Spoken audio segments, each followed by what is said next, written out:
Um, I just want to hopefully emphasize that Governor-elect Branstad finished what he started back in 1983 and defined his commitment to biofuel, or actually not commitment, but his intentions for biofuel, and then maintain Iowa's top position as a wind energy producer. I think that's very important for our state. And then on to Charles Grassley, who was reelected our senator for Iowa for the U.S. Congress or U.S. Senate.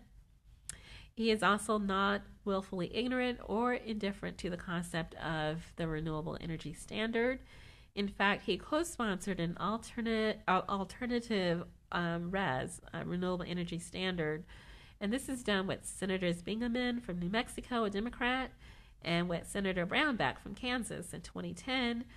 Only that standalone res was to include nuclear energy and clean coal technology, and there was no compromise from the majority party on those two issues.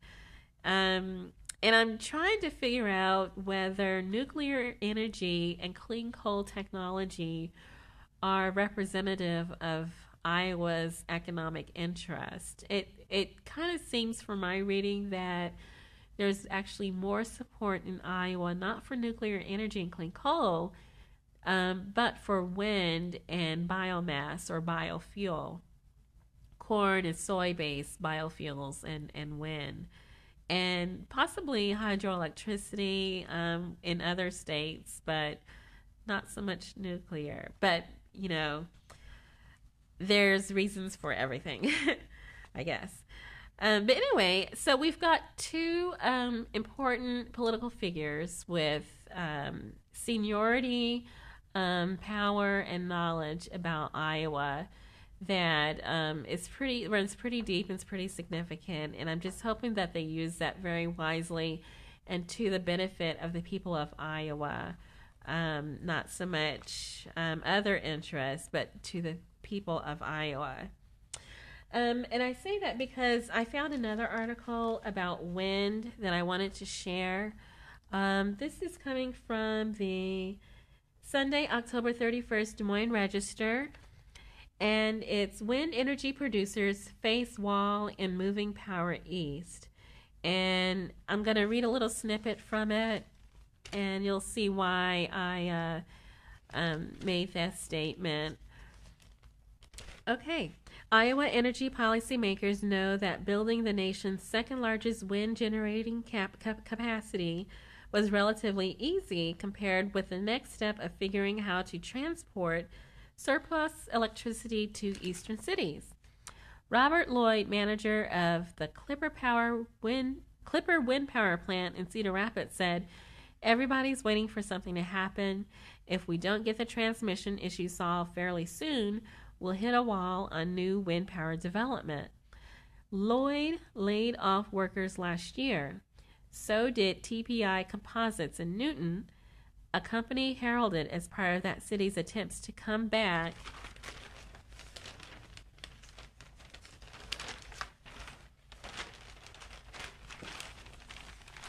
from the Maytag closing 5 years ago.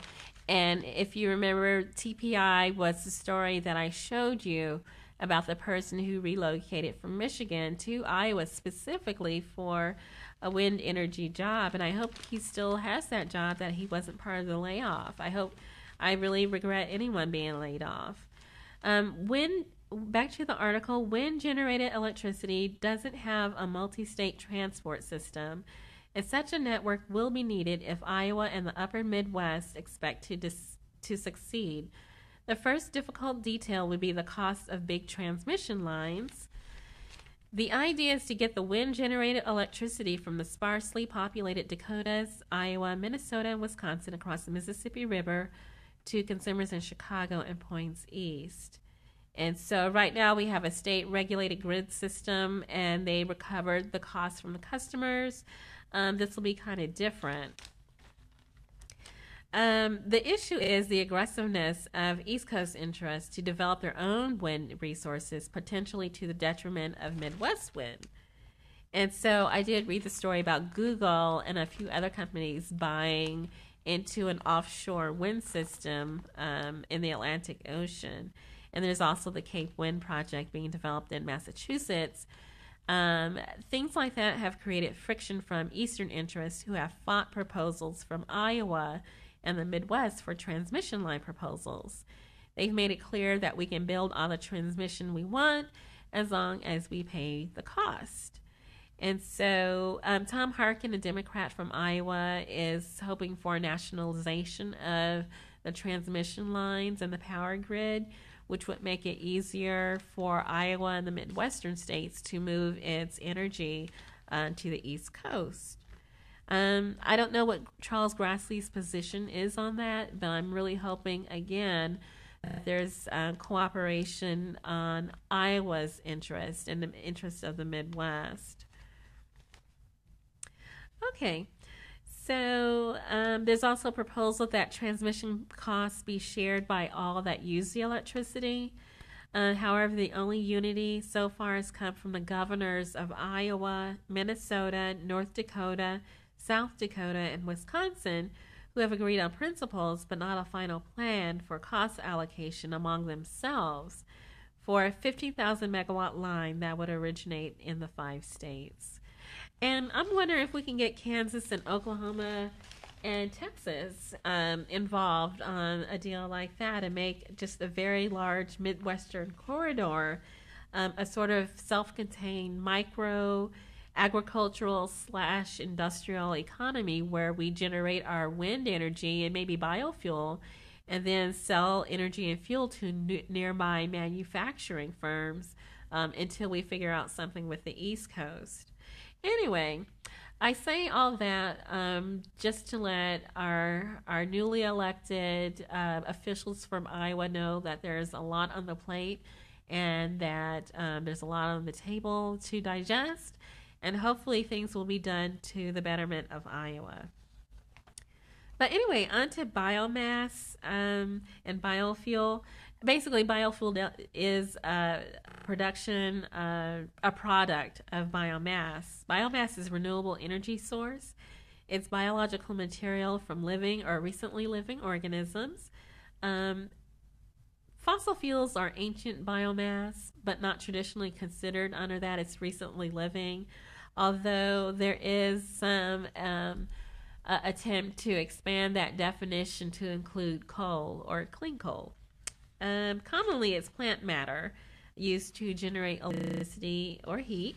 That's dead trees, branches, tree stumps, yard clippings, wood chips and garbage, switchgrass, hemp, corn, poplar, willow, sorghum, sugarcane, eucalyptus, oil palm. And so biomass is not only used for fuel, it's also used for fibers and chemicals. But today we're going to be talking about fuel. And so it gets processed into bioethanol and biodiesel. Bioethanol is alcohol made by fermenting sugar and starch crops.